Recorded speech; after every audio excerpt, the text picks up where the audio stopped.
Marque d'articles d'habillement confectionnés sur place avec du lin, du batik et de l'indigo, du pain tissé. Son nom, Asiki. Asiki pour vous vêtir aux couleurs de chez nous. Asiki, c'est des vêtements et accessoires de mode pour hommes et femmes. Visitez notre showroom situé à Bégamin, à 200 mètres du carrefour Kossi en venant de l'ENEAM, ex-INE. Contact plus 229 91 24 26 26 plus 229 95 94 22 51. Asiki, révélateur d'identité.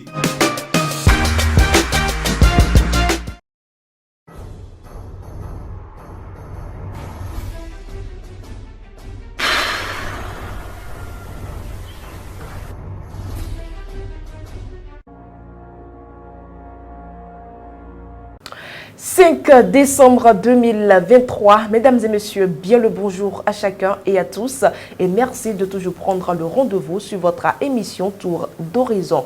Pour le compte d'aujourd'hui, nous démarrons tout de suite par la revue de quelques titres parus ce jour.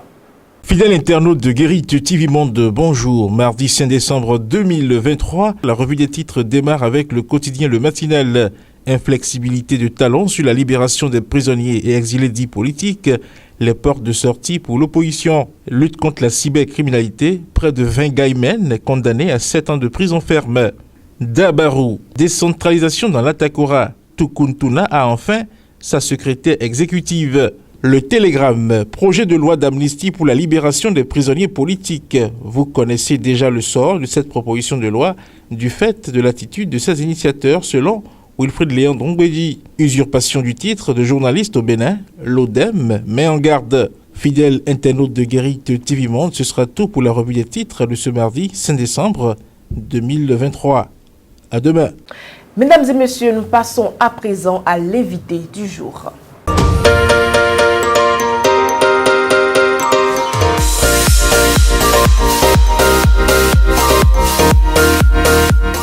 Si aujourd'hui nous sommes en 2023 et le chef de l'État décide en fait de regarder aujourd'hui dans le secteur de la presse parce qu'il a déjà fait des réformes un peu partout, il sait qu'aujourd'hui, honnêtement parlant, disons la vérité, le monde de la presse est un peu précaire. Nous souffrons trop.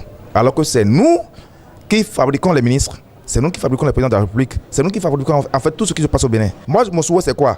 Que la HAC en fait agisse vite, que le rapport soit déposé au chef de l'État pour qu'il agisse vite. L'essentiel c'est que je pense que le chef de l'État dans une vision donnée, il veut accompagner la presse à travers une subvention pour voir en fait les difficultés que nous avons. Donc si aujourd'hui la HAC agit vite, en ayant bien sûr une synergisation entre l'UPMB et le CNPA, je pense que ça peut aller loin.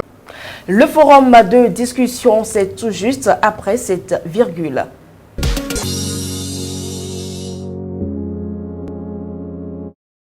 Dans le forum de discussion du 5 décembre 2023, nous retrouvons Charles Alban Daoui. Charles Alban Daoui, bonjour. Oui, bonjour Latifat Kawen. Journée internationale des bénévoles. Pourquoi une telle journée?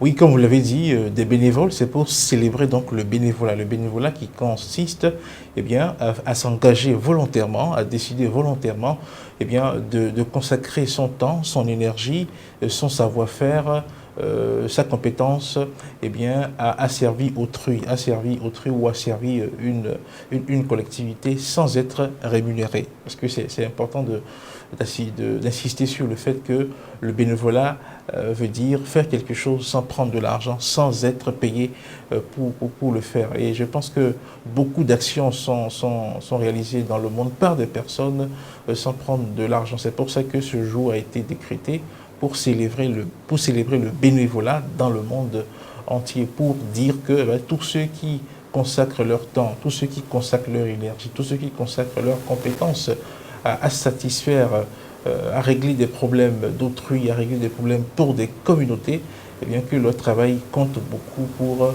le changement social au sein donc, du monde et au sein donc, de nos différentes sociétés. Donc voilà pourquoi cette journée a été a été institué et célébré donc depuis quelques années. Charles Alban Daoui, quelle chance alors pour le bénévolat dans un contexte marqué par le chômage des jeunes?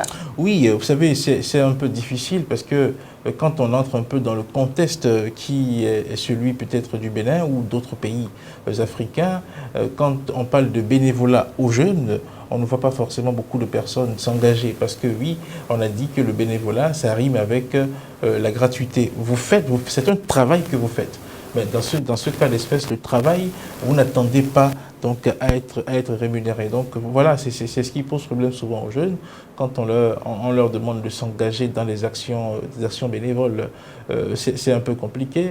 On comprend que les jeunes veuillent gagner de l'argent, veuillent se réaliser. Mais quand on fait le bénévolat, vous savez, hein, Dieu pourvoit toujours. Même si le travail que vous faites, vous ne gagnez pas directement là-dedans, il y a des mécanismes de compensation qui s'installent et qui permettent à ceux-là qui sont dans le bénévolat quand même de tirer leur épingle du jeu. Encore que, il n'y a pas de bénévolat à vie.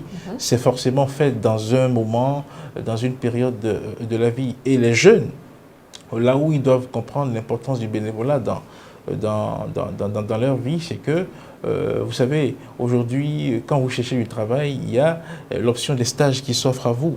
Les stages qui vous permettent de confronter vos compétences à la réalité d'un métier. Parce que oui, quand on a suivi la formation, quand on a eu des diplômes, quand on a eu des attestations et consorts, tant qu'on n'est pas entré dans l'opérationnel, tant qu'on n'est pas allé dans le fond, au contact des réalités du métier, on ne sait pas forcément quelles sont les difficultés ou quels sont les méandres de ce qu'on a appris. Donc le bénévolat, c'est important pour des personnes qui veulent apprendre, qui veulent acquérir d'autres compétences. De toutes les façons, dans la vie de tout un chacun de nous, la vie de toute personne qui peut-être exerce un métier qui gagne de l'argent, il peut vous raconter que forcément il a eu à travailler sans forcément gagner de l'argent. Et comme j'ai dit, le bénévolat va même au-delà du fait que vous cherchez un travail et que vous faites un stage, par exemple, où vous n'êtes pas payé. Le bénévolat, c'est beaucoup plus dans des actions humanitaires, dans le domaine de la santé, dans le domaine de l'environnement, où les gens s'engagent pour défendre des causes. Par exemple, quand vous voyez les consommateurs qui se réunissent en association, voilà des creusets dans lesquels le bénévolat se fait. Donc, il est important que les jeunes puissent aller à ce genre d'école, travailler dans le bénévolat, ça vous apprend à défendre la cause des autres sans forcément attendre quelque chose. Et c'est important de développer, c'est des valeurs humaines en réalité qu'il faut apprendre à acquérir, qu'il faut développer pour donc, le bien de l'humanité. Merci à vous, Charles Alban Daoui. C'est moi qui vous remercie. Mesdames et messieurs, c'est la fin du forum de discussion de ce matin. Nous passons tout de suite à la rubrique La page des sports, où vous aurez à suivre toute l'actualité sportive.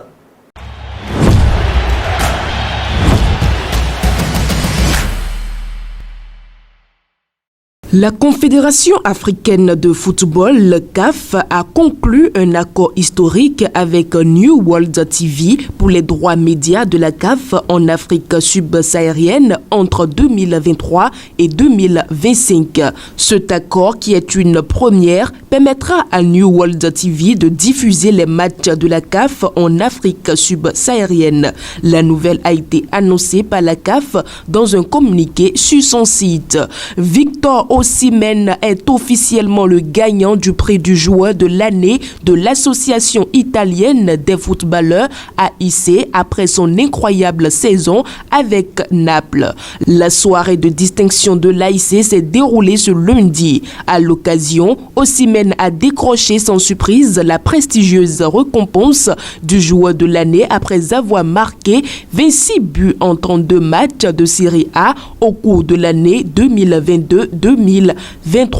Avec 6 buts marqués en 10 apparitions de Série A cette saison, Osimhen figure aussi au sein de l'équipe type de l'année de l'AIC. Les prix de l'AIC, qui sont décernés depuis 1968, ont déjà couronné des stars au titre de joueur de l'année. Nous parlons à présent de la CAN Côte d'Ivoire 2023. L'adversaire du Ghana, l'Égypte, a refusé les offres de matchs amicaux de la Corée du Sud et de la Suède avant la Coupe d'Afrique des Nations 2023. Une source officielle au sein de la Fédération égyptienne de football a révélé, selon Ghana Soxonet, qu'outre la Corée du Sud et la Suède, des offres ont également été reçues du Nigeria et du Cameroun pour s'engager dans des rencontres amicales avec les Pharaons. La décision de décliner ces offres découle de l'approche stratégique du staff technique de l'équipe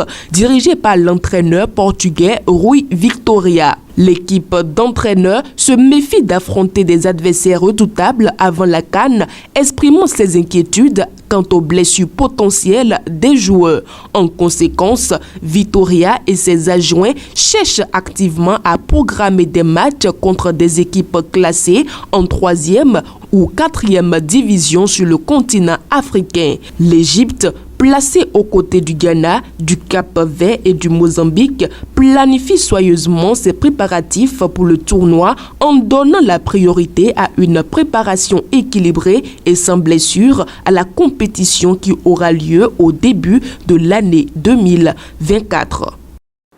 Mesdames et messieurs, l'important est ce que vous êtes.